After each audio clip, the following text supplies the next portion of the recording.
Hello friends, welcome back to my YouTube channel. In this video tutorial I will show you how to fix an error occurred. Please reload to try again in Instagram. So here follow the solutions. Before trying any of the fixes, first of all check and make sure that Instagram server status is online. To do so, open Chrome browser, search for Instagram server status. You can open the down detector website. Now if you see that Instagram server status is down, having outage or server is in maintenance, then in such case you can't do anything, but you have to wait until the server status gets back online and then you can check.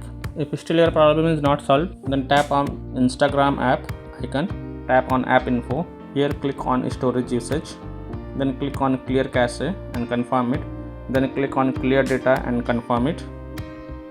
Now open Play Store, tap on search for Instagram, tap on it.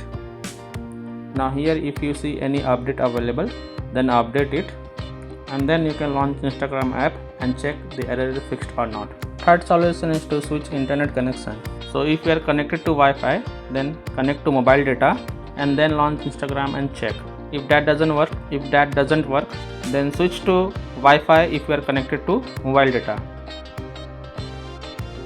And after connecting to Wi-Fi, you can launch Instagram and check. If still your error is not fixed, then open Play Store, tap on search for VPN. Now from here you can install any reputed VPN, launch them and connect to different location other than the current location, and then you can launch the Instagram app and check the error is fixed or not. So by this way you can fix an error occurred. Please reload to try again in Instagram. So that's all for this video. If this video helped you, then please like and subscribe to my channel and share this video. Thank you.